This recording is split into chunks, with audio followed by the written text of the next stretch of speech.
really the operational intelligence and working with someone like Parakeeto is the probably the quickest way to get at what you need to achieve the clarity that I'm talking about. So really understanding the baseline of your business model, understanding the framework, understanding the essentials it's just a huge unlock to have those pieces and enable you to move forward.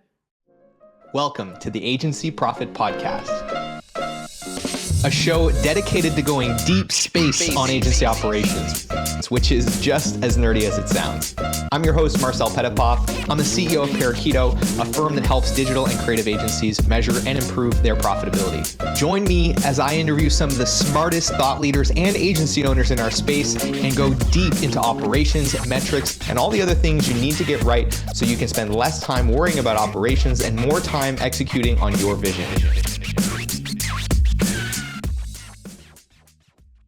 Hello, everyone, and welcome back to the Agency Profit Podcast. I'm joined again today by the one and only Kristen Kelly, or as we like to call her around here, KK. Thanks for coming back, KK. Thanks for having me, MP. That's not a thing. I don't know. I mean, some people call me MP. Sure. You can call me that if you want to. I'm excited about today's conversation because we're getting into something that I think is confusing for a lot of maturing, growing firms, which is the lines of responsibility and scope between roles, and especially the fractional sort of version of these roles, fractional CFO, fractional COO. And so why don't you tee up what we're talking about today, Kristen? Yeah. So today's topic is fractional COO versus operational intelligence and what's really needed. But I think what it kind of boils down to is this, there's this growth threshold around the 1 million revenue mark that most agencies see. And that's really where, you've got the owner who's maybe had a PM or a VA in place doing some organizational work, but, it's containable until it's not. And then, past that milestone, they're really just trying to figure out what it is they need. They know they need something to fix their ops or to help them, but they're not sure what. So really here today to talk about, what comes first, the intelligence or the person. Is it one or the other? It's not, spoiler, but, let's iron that out is today's topic. All right. Well, a lot to talk about here, a lot of opinions that are pent up inside of me. So why don't we dive right in? Yeah. So let's start by defining, I think, what we mean by fractional COO. What do we consider that to be and what are they providing? Just so people are clear when we're using that term. Yeah, well, and of course, the first problem is that there isn't really a definition for this that you can look up. We don't have like most of the things that have to do with the operations of agencies. We don't have standardization around a lot of things, including roles. And this is already true about just about everything that's in the operational side of the business. You ask 10 different project managers, 10 different account managers, and 10 different ops leadership people what they do every day, and you get 10 different answers with some amount of overlap. And I think part of the reason for that is that ops is typically sitting in the middle of a lot of things. And so their role is going to flex to whatever the weakest parts of the organization are. And so you have some ops people that are like much more sales focused because the sales org is a mess, or much more delivery focused because the delivery org is a mess, or much more finance focused because finance is a mess. Or maybe it's all of those things because all of those things are a mess. But I think at a high level, when I think about a fractional COO, I'm thinking about somebody that's coming in on a fractional basis to focus on operations. And I would define operations as really the core piece of that is how we do things. How do we get things done within this organization across sort of all of the key areas of the business? And in agency, one of the most important parts of that is the client work itself. But that could also extend to the sales organization, the finance organization, other parts of the organization, HR, people ops. Like they're going to generally touch any of those places. And this is where it gets a little bit nuanced when you bring in a fractional CO, trying to really match up like their expertise, where they're willing to get in the weeds and where they're not willing to get into the weeds to the things that you're actually struggling with. And I think where we get a lot of questions around this is when you start talking about data and metrics and measurement, where I don't think you can say that that is explicitly the responsibility of the ops leadership in the company. In some firms, that person does own that, but in other firms, they don't. And so there's not really a clear answer to that, I suppose. But When we're talking about a fractional COO, it's a person that comes in on a fractional basis to help us solve execution problems in the business in terms of what we're doing and how we're doing it at a high level. That's how I would describe it. I'm curious what your take would be, having been in the ops leadership seat in your last firm. I would agree with that take. And I think where it sometimes gets conflated is when you kind of encounter maybe an owner who has a high degree of trust, maybe with someone who's already internal, like a PM, who they maybe want to elevate or escalate to an operations lead, which, just to be clear, is different than what we're talking about when it comes to a fractional COO. So there are all kinds of challenges that kind of come with that type of transition, usually for a PM to go into an ops lead situation. And so they're often going to be, obviously more mid-level, depending on the company size, but also more tactically and execution focused, and just may not have that acumen, that a fractional person has. And so those two roles really, though, are where I see a lot of companies who are around the $1 million mark struggling with, do I bring in fractional, or do I go with, someone I know, like, and trust, I've worked with for a long time, try and get them up to speed on, what they need to know in order to be able to fill that operations seat. Yeah. I think one of the things that's worth talking about here too is that the context of what it means to be a COO changes pretty materially depending on the size of the organization. And so, if you're like bringing in a fractional COO with a 20-person firm, well, the role of a COO, as you would typically define it, like in an organization, doesn't exist in a firm of 20 people. And so that's a little bit nuanced in that you're bringing them in. They're probably going to do things quite differently than they would if you had 200 people in your firm. And in that case, like, they're going to be an executive, and most of what they're going to do is have meetings and prioritize things and keep people on track and, basically do executive stuff. Whereas in a 20-person firm, you're probably going to have the expectation that they're going to get a lot more in the weeds and actually do more things and be more tactical and roll their sleeves up. And so I think you sort of have to really abstract this to, like, what is the role of being the owner of operations in this particular firm at this moment in time, and then sort of try to find a fractional COO that is aligned to that sort of scope of work. Because what you might find is that the ones that work with bigger firms, they don't get their hands dirty. They're fractional executives, and their skill set is communicating with all these varying levels of stakeholders, prioritization, sequencing, those kinds of things. And others are going to be much more tactical in nature and be able to go in and redesign your process for this, that, and the other thing, and write the SOPs and train your team on how to do things. Yeah, I think it's worth noting it's quite different at different scales. Yeah, for sure. I do think it's also worth noting that I think, when you have a fractional COO coming in, it's certainly within their purview to be able to train someone internally who already is intended to think that way, or inclined to think that way, rather. Work with them to develop the necessary skill set to eventually grow into that role. So they kind of can work hand in hand. I've seen that be successful in certain agencies. Yeah. All right, so let's pull at the thread a little bit in terms of the data and the intelligence that's needed, and how, maybe that's not necessarily this fractional COO's role. So it's more than just data, it's operational intelligence. And I think we could probably elaborate on what we mean by operational intelligence here. Mm-hmm. Yeah. So I think part of this is going to come down to, again, who you're bringing in and what their skill set is. But one of the key jobs of, like, a true fractional COO, and really just the job of a COO, is to take the vision of the company and the initiatives of the company and to try and turn those into plans of actions that are going to get things done inside of the organization. That's the kind of key bridge that they're going to create. Now, a lot of what ends up having to happen in order for that clear path to get created is they've got to work with the more visionary executive leadership stakeholders, presumably the COO or owners of the company in a small firm, and help them actually get clear on what the priorities are and what the sequencing should look like. And ideally, there is data that's helping drive those decisions, because when there isn't, you and I both know that those discussions often devolve into a lot of subjective sort of, I think my opinion is that this is the problem, and they're not really based in anything objective. And often when this intelligence doesn't exist, it's not feasible to go gather it up, create it, clean it up, and get it ready for those conversations. So you're just having those conversations absent any sort of objective backing to what's really going on in the business, what the bottlenecks are. It's hard to model things out into the future.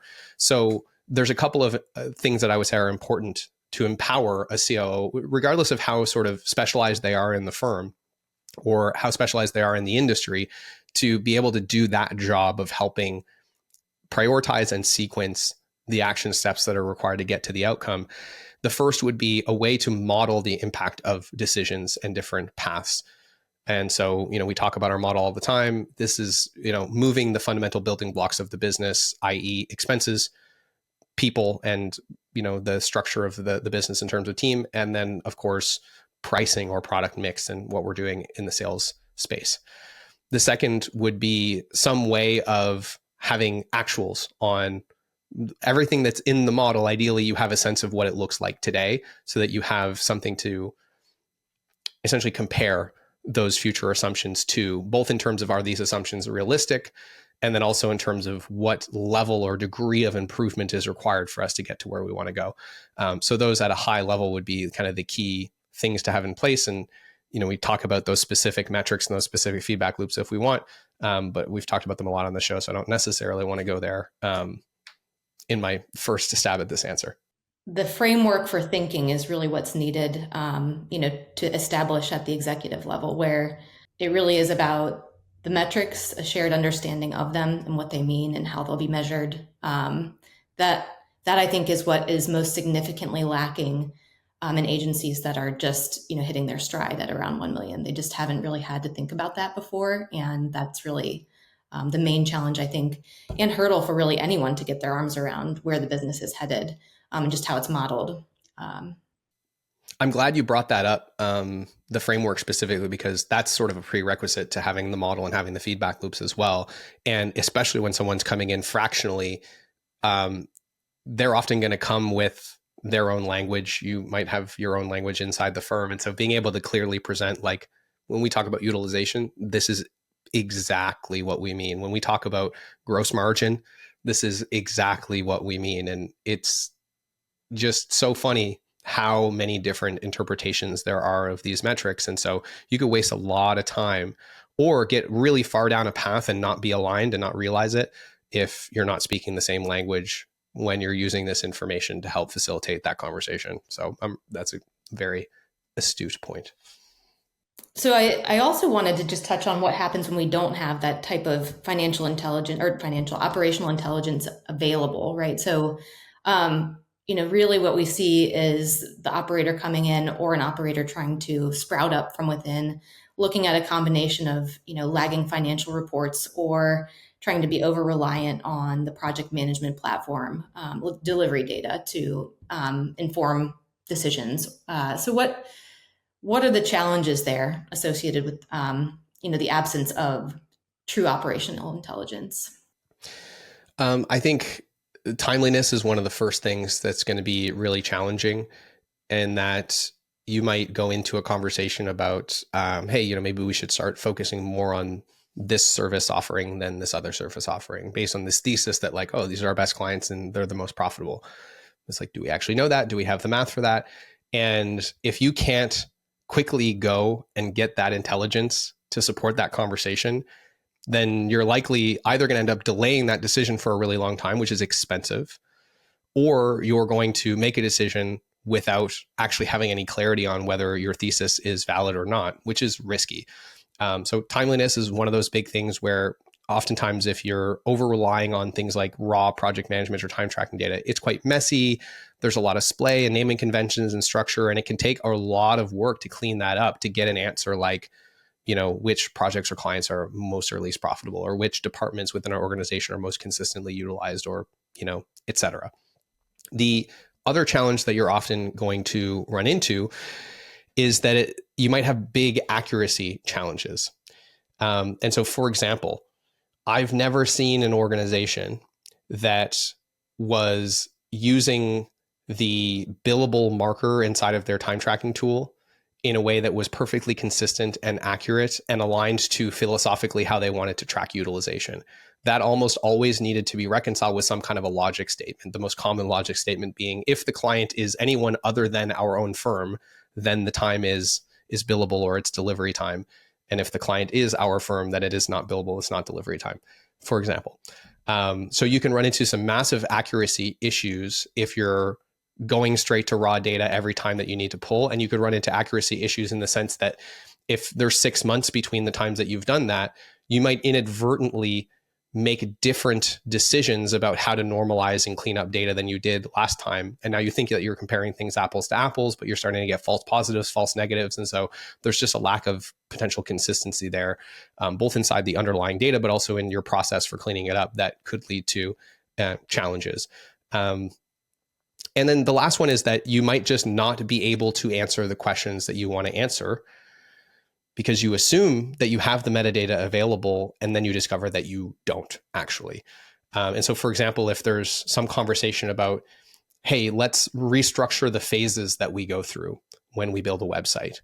And let's collapse this phase and let's restructure how the roles work.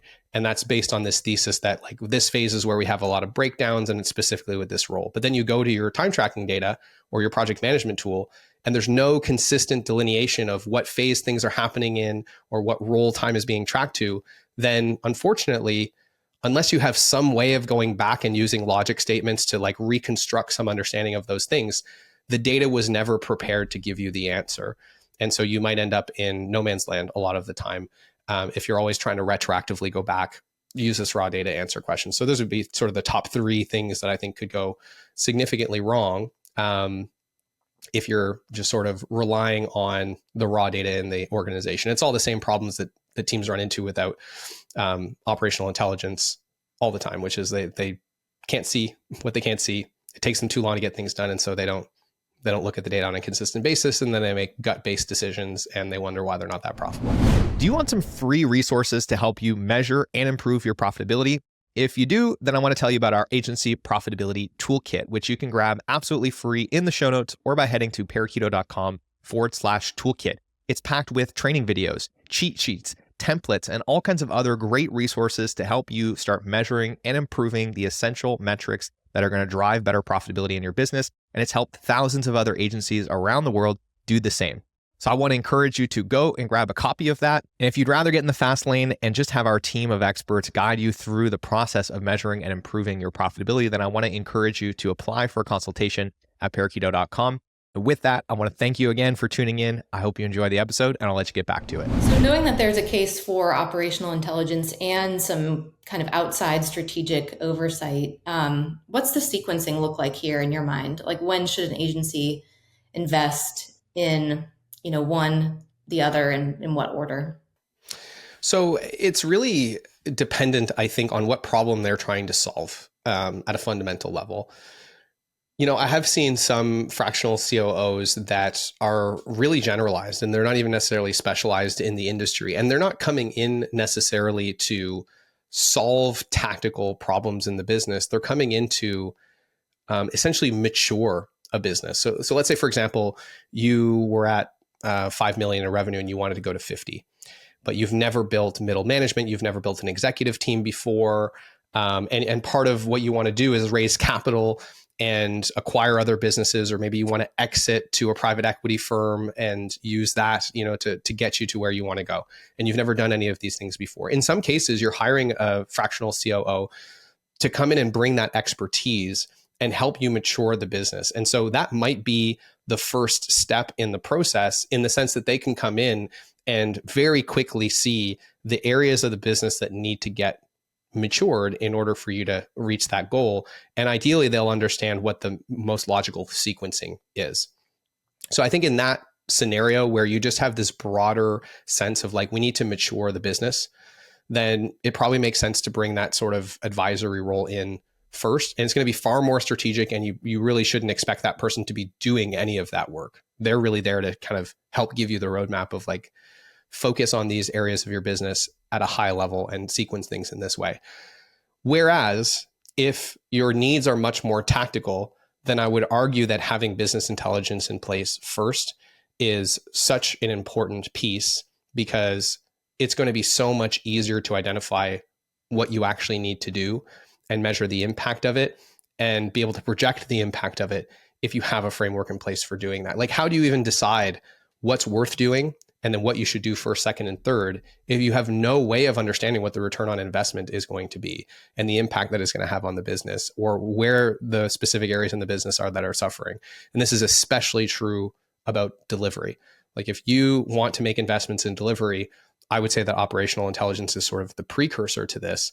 And the only time that I would consider bringing in some kind of fractional COO ahead of that or at the same time as that is if you know for sure that you don't have anyone internally that can sort of own the implementation of that project, in which case, like, it would be a good thing to have them come in alongside. And, you know, that's something that we might do with a client, is identify that they really don't have a key stakeholder internally and say, let us, you know, bring in someone from our network that does this kind of work that can help lead this project successfully. Yeah. And you mentioned client of ours. So that actually touches on where I'd like to go next, which is, you know, how does Parakeeto actually help in all of this? You know, where does that puzzle piece fit in? Yeah, well, I mean, we specialize in helping agencies get this operational intelligence. And so a lot of times, you know, this conversation starts before we even work with the client, when we're going through sort of the discovery and solution proposal process with clients, really our sales process, for lack of a better word. We're often asking these kinds of questions. Who's involved? What does the makeup of the team look like? Where are the gaps in that? And we might identify that they need to be bringing somebody else in before they work with us. Or we might identify that, like, before they make those kinds of decisions, we need to get clear on what the impact of those things are going to be. So we can be helpful in that, sort of even outside the context of working with a client. But then, of course, once we get in, we can also be helpful in either bringing in partners or actually recruiting and placing operational talent inside of the organization to help make sure that the horsepower to not only make sure the operational intelligence is there in perpetuity, but that it's actually being converted into action in the business, which is ultimately how you unlock the value from it, that horsepower is there. I'd be curious, from your perspective, Kristen, what else we're doing, because you're now in the day-to-day with these operational stakeholders in a lot of our clients' organizations, some of which are internal staff, some of which are fractional. You know, we interface with a lot of these people. What's your perspective on sort of how we are making their lives easier, but also our clients that are hiring these people's lives easier? Yeah. I think it starts with establishing the operational building blocks and the foundation for everyone on the team having the same understanding of their business model, really how things are structured, how they're actually earning money, how they are or aren't earning money based on how they're structured. I think that that's really where, you know, in my last agency, we were lacking that vision and shared framework just for understanding how to proceed moving forward. And once that was in place, it really unlocked the decisions that needed to be made moving forward. So I think Parakeeto is instrumental in unifying and aligning core stakeholders around the business model, and then really what levers they have at their disposal to improve profitability around it, that shared knowledge. Yeah, I think what's worth noting with all of this as well is that the people that do your job, so yourself and Carson today, and anybody that will be doing that job in the future, have been in operations leadership roles in previous organizations and have spent most of their career in client or account services and come up through the ranks and sort of seen the entire makeup of the operations and delivery side of a professional services firm. And so a lot of what we do on top of just like measuring all of this information and helping clients understand it is coaching them and being able to share our perspective and also what we're seeing across other clients. So in a lot of cases, like when in doubt, starting here is probably a good thing to do, because we'll have much more clarity on the data behind these decisions and the impact of them. And then we can also provide a lot of advice on whether or not it makes sense to hire a full-time role, hire somebody fractional, what the makeup of that role might look like, what kind of skill sets to look for. We can provide a lot of advice on those things, having been there and done that. Yeah. Yeah, and it's important to note that not every client that we work with has an operator or someone in that formally in the operations seat. In those cases, they're looking for the intel and then the ability for the executive leadership to be able to make decisions accordingly. So, Parakeeto can also plug in as kind of that fractional help in the interim while that's being decided or while that's not financially achievable at the moment. And it's definitely a strength to your point. Carson and I just kind of fill that seat to help advise alongside of the intelligence and the dashboards and reports that are provided. Yeah. And I want to take a step back as well before we wrap here and just talk sort of about the scope of operational intelligence, because it touches on a lot of things. And increasingly, I think we're getting deeper and deeper into all of the things that it entails, but there's a lot of moving pieces, right? So there's the framework, which you talked about, really understanding like what metrics to track, how to define those, what the relationships are between the business and those metrics. And, we certainly own that piece. We bring the framework, we teach people how to think, we are there by their side interpreting the data. So they're sort of learning on the job. Then there's the second piece, which is sort of the data. And that's getting into the tools themselves. So project management, time tracking, resource planning, in some cases, the CRM tools or the finance tools, and really getting an understanding of like, where is all the data? What does it look like? How is it being created? How does it flow between all the systems? And tying that all together in a way that allows us to measure things and do so in an accurate way and in a timely way, and making sure that data is clean over time. And that may involve, in some cases, changing tools. Ideally, it doesn't. I think in a lot of cases, we're able to be successful without forcing clients to rip out tools and change them unless they want to. But in a lot of cases, it's little tweaks to how those things are being done or tightening up the process around how those things are being done. It's, of course, the reporting. So once all that data is flowing, creating the reports, and this is where we get into the process, cleaning the data, creating the reports, making sure when something changes that we're handling that, being able to foresee what impacts it's going to have and get ahead of it so it doesn't break reporting, and installing the cadences, both at the executive leadership level, but increasingly also deeper into the organization. So the delivery managers and the other people that can benefit from this information are learning how to use it, how to access it, how to have better conversations around it. So there is quite a big scope here that I think we come in and help with. And hopefully that just is, if nothing else, clarifying to people if they're doing what I think a lot of people do, which is try to solve this giant puzzle of finance and ops and delivery and data and how all the different people and pieces in the organization fit together to make that happen. So I just thought that was worth articulating to add a little bit more color to the things that we can get pretty involved in and take a lot of ownership over. Yeah. I'm glad that you brought the cadences up because it is so important to understand that it's not just having the reports and having the intel. It's building it into the actual conversations that are happening weekly, monthly, quarterly, and with whom. So we help establish kind of that tiered approach to actually doing something with that intelligence. So for those that are listening, Kristen, that maybe have been thinking about hiring someone for ops and they're wondering about this path of a fractional COO, what advice would you have for them before going down that path? So I think my advice would right out the gate be to prioritize clarity over everything else and not hesitate in doing something about it. Not let that gap in the way that you're running fester for too long, because the longer it persists, the more difficult it is to to backtrack and to grow at the pace that you're envisioning. Installing someone like a fractional COO can be the first step.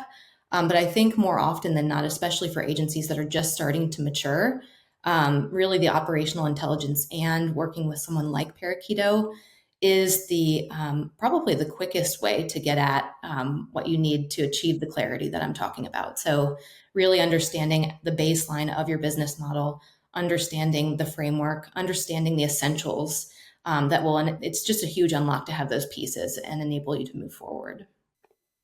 I think that's really good advice. I think we've both seen this story many, many times before of the firm that has been trying to solve this for 2 or 3 years, and they've brought in a handful of different ops people, and each ops person, they're like, hey, you figure out this intelligence reporting stuff. And so the team then goes through this whole other process of, oh, well, they use ClickUp in their last organization, so they're bringing in ClickUp, and the person before that used Asana, so they brought in Asana, and they change everything. And the reality is that you shouldn't ask an ops person to try and figure this out. This is not within the scope of their role. It's not a side quest. Doing this is not like a off the side of your desk kind of job. It's really hard. It's really nuanced. And the other challenge is, even if they did successfully do this in their last firm, there's a really good chance that how they were doing it is not going to work for your firm, because it's not a framework that is meant to work for any firm.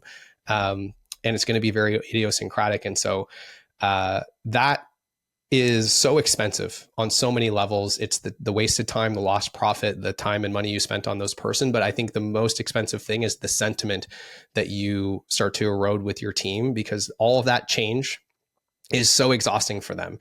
And every time that you go through another failed iteration of this, the goodwill that you have to get adoption and get people doing it the next time you try to change it again, like you start to run out of rope with the team. And so, I just wish, this is me sort of lamenting, but like, I wish more firms would recognize that. You only get so many chances to get this right. And I don't advise trying to bring in, especially a fractional operations person, and tasking them with solving this very complex, very nuanced, and very difficult problem. I think that they will be far more effective, and you will be far more effective if you can just empower them with this information, and they can then take that and turn it into action in the business that moves it forward. That really is their highest leverage. And this stuff is both not really in the scope of their job, but also, I would say, not really in their pay grade. It's below it, if you will. So those are my final 2 cents. And I think you raised an important point there too, in that so many teams kind of equate, at least at first, ops with the tools that they're using, the project management tools, and just kind of those ground level systems, when really what we're talking about here is establishing a very high level way of thinking that will ultimately enable everything downstream. So pausing during that time to really think about what is required to bring the thinking up to that level, and starting there. Yeah. And I think just to double click on that while we're riffing on the subject, like, I think the reason that the ops people get conflated with the tools is because they're in charge of the process, and the process then informs how the tools are being used. And then how the tools are being used informs how the data ends up being, what the data looks like coming out of that tool, and then what is and isn't possible with that data. And so those things all seem like they're interconnected, but they are distinct.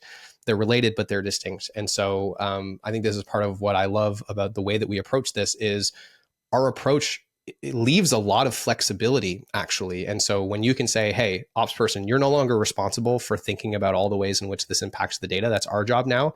Your job is to figure out the best possible process. And then we can meet with you and then reconcile how we do the reporting to the way that you need to work to be most effective. And it ends up just kind of being the best case scenario for both parties. Yeah, I won't riff on that. I was going to say something about like bringing it back up to the questions that are being asked at the executive level, but I think we've covered that. So Marcel, for those that are listening, where can they go to find out more information about Parakeeto?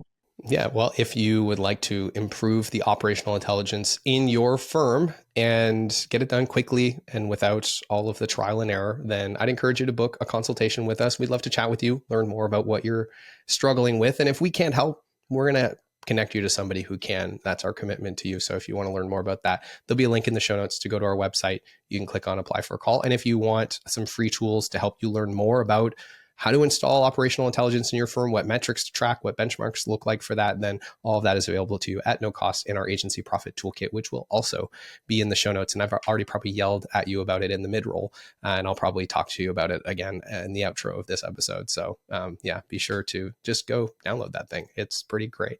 Can attest. Go download. All right. I think that's it for today. Thank you for joining us, everyone. And thank you for joining us, Kristen. It's great to have you again. Yeah. Thank you, Marcel. Hey, thanks so much for tuning in to today's episode. I hope you enjoyed it. And if you've ever found yourself thinking, man, I get so much value from this podcast, I wish there was something I could do to return the favor. Well, today's your lucky day, because you can leave us a review wherever you're listening to this, and it is incredibly helpful. Of course, if you haven't grabbed a free copy of the Agency Profit Toolkit, Go and get that. It's got tons of free resources to help you improve your profitability. If you're looking to get in the fast lane and get help from experts to improve your profitability and measure your most important metrics, then apply for a consultation at parakeeto.com. We'd love to chat with you and figure out how we can help. With all of that, thank you so much for being a listener, and we will see you on the next episode.